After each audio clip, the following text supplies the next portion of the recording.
Good morning. I am Manuel Köhler, Managing Director of Aurora's Berlin office. And I'm very delighted to welcome you to Aurora's German Renewables Week today. It's the first time that we are premiering this new virtual format. And obviously, we would much rather have had the opportunity to gather all together in a personal setting. But at least the fact that you are able to follow this event from your favorite armchair does it not only make more convenient for you, but also forced us to think quite hard about how to make it even more exciting than last time. The overarching question that we want to address today is: what is the future of renewables in Germany's low carbon economy? And policymakers, investors and industry are thinking quite hard about the opportunities and the challenges about decarbonization, probably more serious than ever. Not only has the EU and many of its current, and I have to say former member states, committed to reaching net zero in 2050 or before, also China now officially aims to be carbon neutral before 2060 and plans to launch the world's largest carbon emission trading scheme in 2025.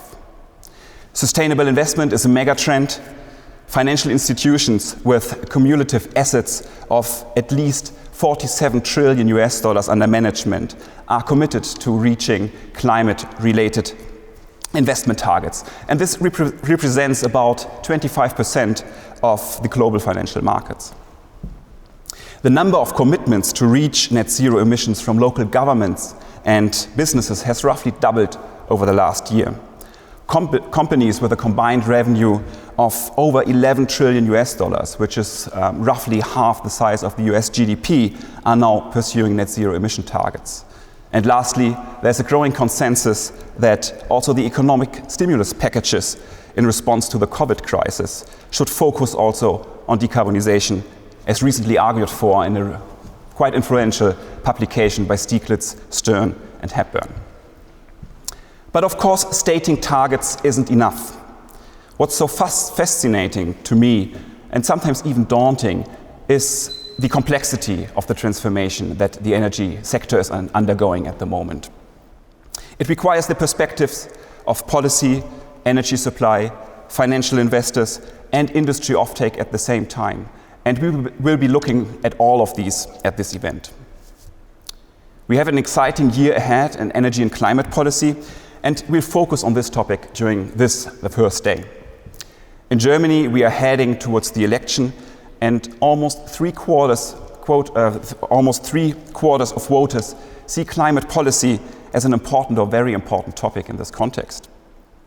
And indeed, there are a number of crucial issues to address: how to remove roadblocks in renewables build-out, in particular for onshore wind, how to reduce cost or even phase out renewable subsidies altogether without risking reaching our climate targets, and how to translate targets and strategy into effective policies for decarbonizing non-power sectors, in particular with respect to hydrogen.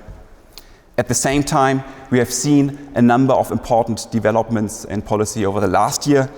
Just to name a few, the EEG reform has been signed off, raising renewable targets to 200 gigawatts in 2030.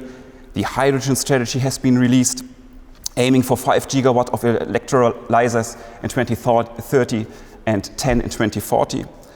So it's a natural time to take stock and take a look at what lies ahead. And I'm very pleased that we will be able to welcome Secretary of State Andreas Veicht, who will give his perspective on the Energiewende, followed by a short interview. On the European level, the Green Deal aiming for net zero emissions in 2050 is taking shape. In December last year, the Council endorsed a binding EU target of net domestic reduction of greenhouse gas emissions of at least 55% by 2030, and it called on Council and Parliament to reflect this new target in the European climate law, which is expected in summer this year. There are, again, a number of important points that need to be addressed here. How will this new ambition level be reflected in the EU emission trading scheme?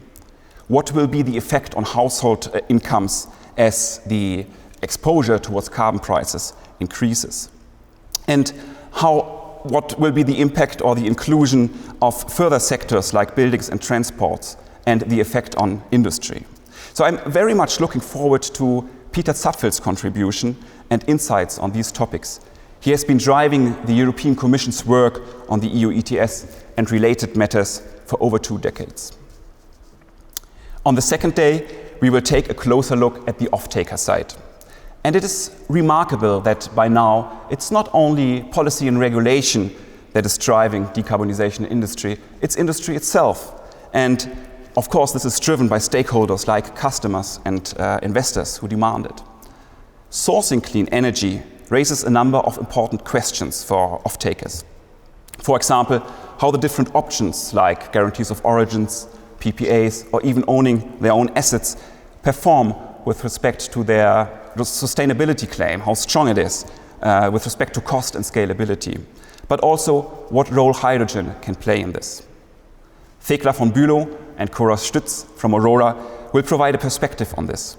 And this will be followed by a very exciting panel discussion with Dr. Roland Merger from BASF, Christine Lauber from Vattenfall, and Moritz Wickert from Steag. PPAs are important, PPAs are, of course, a particularly important aspect in this. And in 2020, we have seen more than 3 gigawatt of renewable PPAs being signed across Europe, which is a record high number despite the uncertainties of the COVID crisis. Of course, the incentives, but also the barriers in the current regulatory and legal framework are an important driver here. And we will take a closer look to round up the day on the legal perspective with an impulse speech and an interview from and by Daniel Breuer from Osborne Clarke. During the last day, we will focus on renewables from a developers, investors and financing perspective. One very relevant question here is what the increasing ambition level on decarbonization means for merchant renewables. On the one hand, the EEG set very ambitious targets, as you know, 65% in 2030 and net zero in 2050. And on the other hand, there's also a push to phase out subsidies and focus on a more market-based model. Katie Doyle, Claudia Günther and Casimir Lorenz from Aurora will give a perspective why reconciling both of these ambitions is challenging in the current setup. And we'll then have, again, I think, a very exciting panel discussion with Rado Kruescu from Copenhagen Infrastructure Partners, Dr. Benedikt Ortmann from BayWa Renewables, and Tim Könemann from Commerzbank. We will be discussing strategies for developers, investors, and banks to allow large-scale renewable build-out on a merchant basis before 2030, while safeguarding against potential policy and market risks. It is clear that power alone will not be enough to decarbonize energy supply, let alone tackling process emissions from industry. And hydrogen, of course, will play a big role here. Alexander Esser and Lisa Langer from Aurora will give a perspective on the upside green hydrogen can offer to renewables, touching points on capture prices, PPA potential, curtailment, and deployment. Then Benedikt Messner from Uniper and Ingmar Helmke from Macquarie GIG will add the utility investors' perspective on the current hydrogen hype in Germany and broader in Europe. And I expect we will learn quite a bit about the competitiveness of green hydrogen production here in Germany and what this implies both for imports from other countries and the emerging hydrogen economy here in Germany. I think also their experiences on what makes a green hydrogen project investable and which policy and regulatory roadblocks need to be addressed will be very valuable. So it's clear that we are in a period of enormous change in energy markets, which is affecting policy, industry, off-takers, supply altogether. So it's a great time to meet. And the aims of this Aurora Renewables Week haven't really changed since we first held the event. It's an opportunity to take a step back and take stock with the right group of decision makers, to engage and discuss openly and to connect. Obviously, this is much more difficult during COVID, but we are providing a number of options also for participants to reach out to each other, for example, through the breakout sessions. Not necessarily reaching definitive conclusions, I'd expect, but rather to just reflect and collectively shed some light on these issues where we can. The Renewables Week also builds on a year of great momentum at Aurora in helping energy market participants making better decisions. We're providing forecasts and subscription research services in more countries than ever, stretching from UK, Ireland, France, Spain, Germany, Benelux to Poland and Australia. And we are increasingly active also in Italy, the Nordics, Southeastern Europe and the US. We are also providing commercial advice on many of the largest transactions and project financing, with more than 4 gigawatt of wind being financed based on our work. And we're helping off-takers, developers and utilities with green sourcing and managing merchant risk of renewables. Last but not least, we are very excited about the new opportunities that our software offering, a software called Amoon, a SaaS offering, offers to the participants in the energy markets. It's a solution which automates very detailed economic assessment of wind farms. We released it only a year ago, and it has already been adopted by over 20 leading wind players, including Statkraft, BlackRock, BayWa, and many others. Event partners are of course critical to the delivery of this event, so a big thank you to our premium partner, Osborne Clarke, our supporting partners, Uniper, and media partners, Foresight Climate and Energy, and Tagesspiegel Background, who are all leaders in their space and long-term collaborators of ours. Big thanks also to the event managers behind the stage, Greta and Narcisa. And lastly, there's some important housekeeping that I'd like to go through before we go into the sessions. You will find the agenda online on the website through which you registered, so I won't dwell too much on that. Usually, it's my job to make us stick to the agenda, and in past events like the Spring Forum in Oxford, we were running around with bells ringing to round up people for the next session, and it's one of the few virtues of this being a virtual event that I don't have to do it that time. This event entails physical but not social distancing, so we encourage you to get engaged via 2 digital networking formats.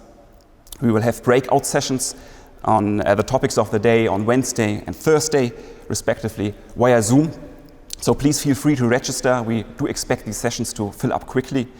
And we also encourage you to get in touch and discuss with each other via the networking area on the same website. Participants can post questions in the chat during the session, and we will make sure to answer these afterwards. And especially during the panels with our distinguished speakers, we will follow up with a Q&A via Zoom. This is an invite-only event, but we will have press attending, so please keep saying interesting things, but make sure that you know who you are talking to, because you may be quoted. And lastly, on social media, please use hashtag Aurora German RES Week. Follow Aurora on LinkedIn and Twitter to see real-time updates, and keep in touch on exciting new analysis that we keep releasing in the coming year. I'm excited to now kick off the Renewables Week with Secretary of State Andreas Feicht. We will hear from him in just a few minutes. See you then.